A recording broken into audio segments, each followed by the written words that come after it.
So you have these, and human beings are a product of that. There's something inside of us that pulls us towards good and evil. فَأَلْهَمَهَا فُجُورَهَا وَتَقْوَاهَا. We have something inside of us that drives us to be good, and something inside of us that can also drive us to do bad things. And then we have outside good influences and outside bad influences. We're a product of both things. We're not just individual, and we're not entirely social. We're a mixture of both things, right? And so you found in this parable, in the previous parable, someone who's apparently in an environment full of light, but there's something wrong on the inside. Their extreme thirst or desperation doesn't let them see reality for what it is. Now we're looking at the evil environment of the disbeliever. We're looking at that, and Allah is describing it with this very graphic image to almost let us know that someone who doesn't have iman, the actions they take, the decisions they make because of their kufr, every act of kufr is a kind of darkness. Every act of disobedience to Allah, every sin is a kind of darkness. And one darkness, after a while, it's just not enough. You're like, I'm used to that. I got away with that one. Let me try something that's got a little bit more of a kick. Let me try something slightly darker. Let me try something a little more intense, because that one got boring. So if somebody was drinking alcohol for a while, they're like, it doesn't do anything for me anymore. Yeah, let me mix in a little couple of things in there. Let me get some of my friends in the pharmaceutical industry to help me out a little bit. Yeah?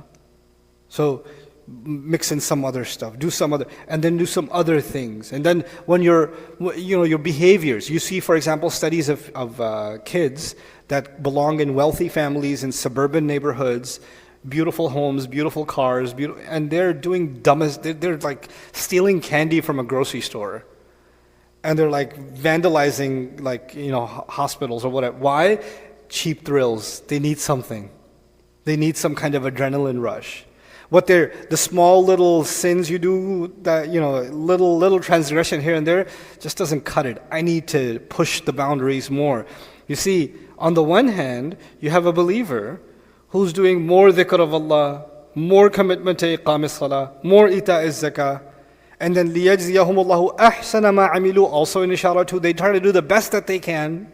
So they're actually trying to, every time they do good, they're motivated to do more good, and then more good, and then more good. And this is the fitrah that Allah created us in, right?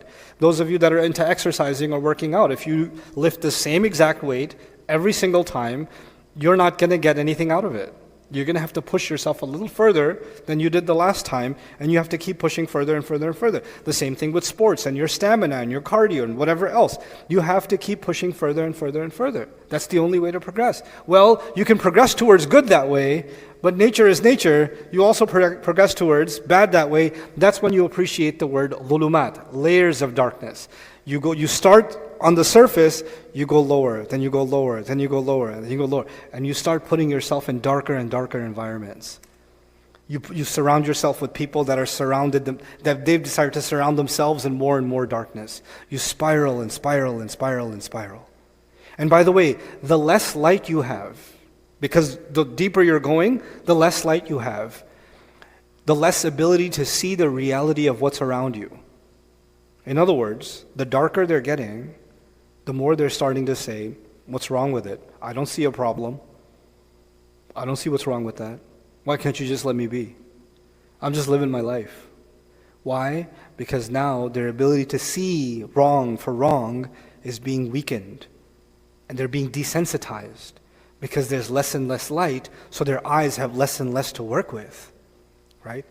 Allah is describing a very powerful thing. Allah is describing the power of evil environments and how they have this magnetic force like an ocean sucking you in. And the force of culture, the force of bad influences, the force of peer pressure. These forces are so powerful, they're like a wave that slaps you, then another wave that slaps you, and you're just in a storm, and you don't know how to get out of it. Like, a lot of times people say, Ustaz, it's so hard to be a Muslim in America, there's so much fitna. Right? You get slapped with fitna all the time. Yes. You keep going. Why are you falling deeper and deeper and deeper inside? Because at the end of it all, the parable began with الَّذِينَ كَفَرُوا, those who are ungrateful to Allah, those who deny Allah. They have nothing to hold on to. On the flip side, when Allah describes the believer in other places, these parables, by the way, they're all connected to each other. There's a bunch of parables in the Quran about the farm. And if you collect all of them, they're all pieces of a puzzle. There's a bunch of parables in the Quran about the ocean. If you collect all of them, they're pieces of a puzzle. For example, فَمَنْ يَكْفُرْ بِالطَّاغُوتِ وَيُؤْمِنْ بِاللَّهِ فَقَدْ اسْتَمْسَكَ بِالْعُرْوَةِ الْوُثْقَى لَا انْفِصَامَ لَهَا. Whoever believes in Allah or disbelieves in rebellion and believes in Allah has held on to an anchor. An anchor is the chain that falls from a ship. Has held on to an anchor that will never break. Now imagine somebody who fell off the ship. They're also in the ocean. So clearly they didn't fall off the anchor if the storm was easy. It was a tough storm like this one. But when they fell off, what are they holding on to? An anchor. So they're not going to go lower and lower and lower in depths. You understand? And that same parable in Surah Al-Baqarah goes on to say, Allahu waliyyu alladhina amanu yukhrijuhum min al-dhulumati ila an-nur. Allah is the protective friend of those who believe. He pulls them out of darknesses back into the light, like the chain pulls you back up. But this person doesn't have someone to hold on to. Something I should have said yesterday. At the end of this yesterday, I felt something was missing, and I couldn't remember what it was until this earlier today when my hunger headache got to the extreme. Then I remembered. And that was that the disbeliever, all they have is themselves. You know when someone, you ever heard, because we're in America, we hear this all the time, you got to look out for number one. You've heard that before, right? In the end, ain't nobody going to help you. The government's not going to help you. Your president's not going to help you. Your family's not going to help you. Who's going to take care of you? You got to take care of yourself. So what for a disbeliever, their actions, their investments, their self-care, whatever they do, that's all they have for themselves. وَالَّذِينَ كَفَرُوا أَعْمَالُهُمْ. Immediately, those who disbelieve, all they have is their deeds. And their deeds are just a mirage. But when you look at, on the flip side, what Allah described as the believer, when Allah described the believer, we didn't just have our deeds. On top of our deeds, we had the fadl of Allah. وَيَزِيدَهُم مِّن فَضْلِهِ. And on top of that, we have the rizq from Allah that He gives without any hisab. For a disbeliever, they're going to hope for a hisab based on their deeds. I made this investment, I'm hoping for this much return. For us, we don't just have hopes in our deeds. We actually much more than our deeds. The deeds are just our starting point. Our deeds are nothing without the rahmah of Allah, without our reliance on Allah. But for a disbeliever, that's all they have is their deed. And you know why? As a result, we have a level of comfort. We're secure. And the disbeliever isn't. They're not secure. They're like somebody just falling into the ocean and just going deeper and deeper and deeper. And if the waves are that aggressive, then I would argue that you're struggling to move your limbs because the waves are pushing against your body, almost ripping your body. So, ظُلُمَاتٌ بَعْضُهَا فَوْقَ بَعْضٍ.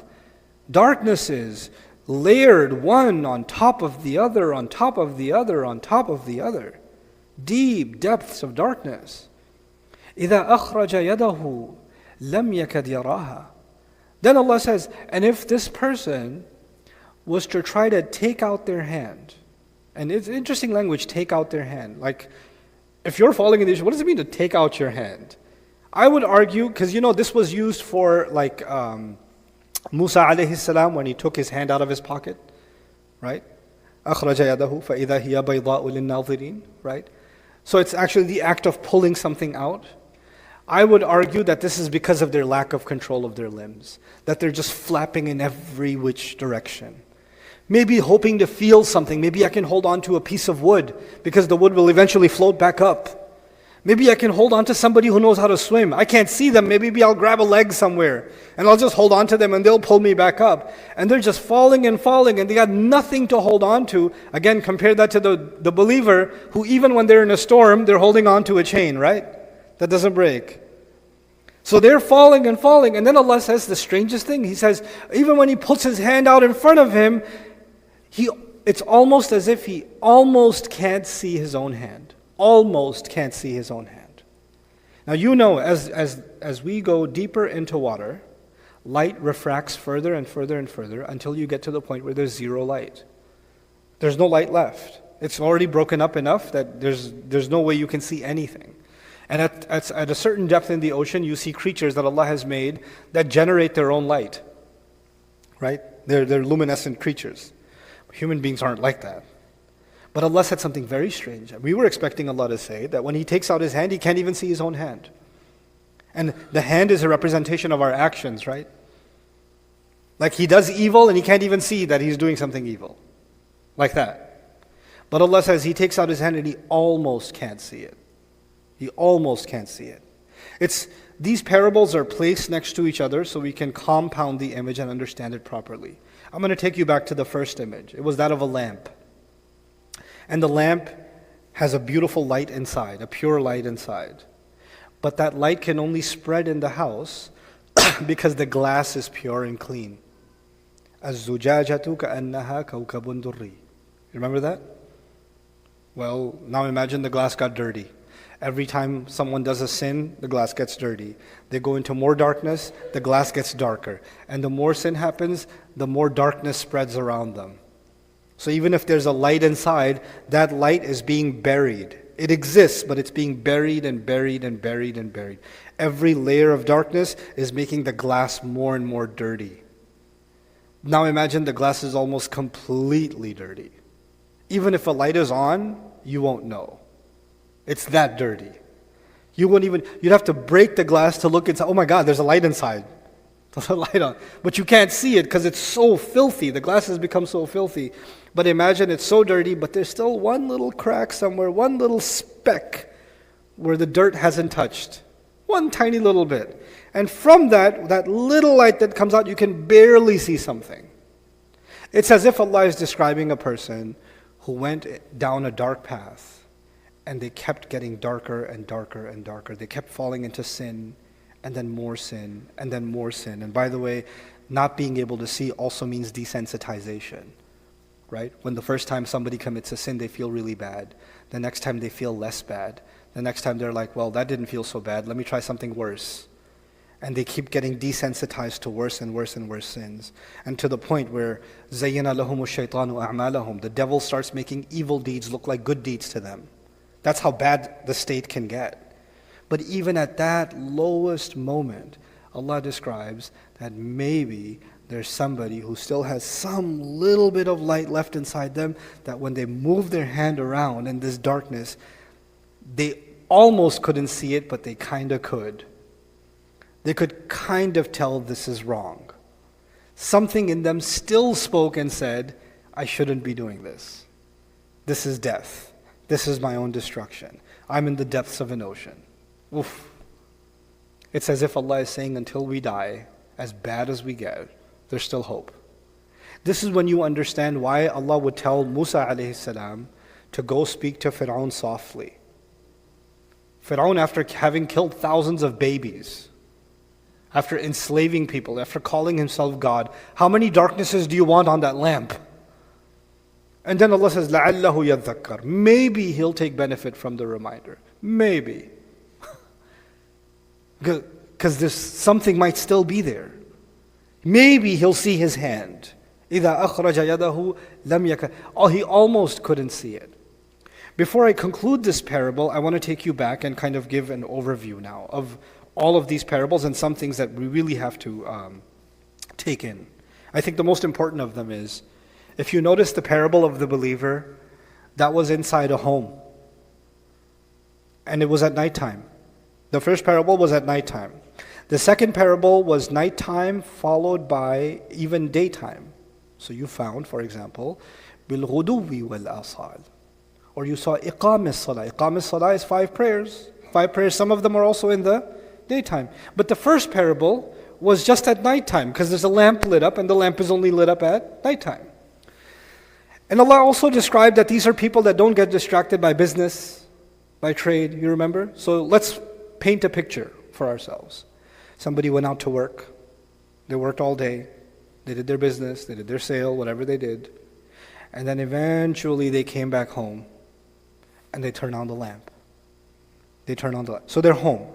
They're where they're supposed to be. And even though they had done all this business or whatever, it didn't make them forget the remembrance of Allah even when they got home. And they didn't let the outside dirt let their lamp get dirty. They kept that clean. That's the image, right? But they're home. their home. And it's a cozy environment with a lamp and a niche and everything is set up the way it should be. If you look at the disbeliever's parable,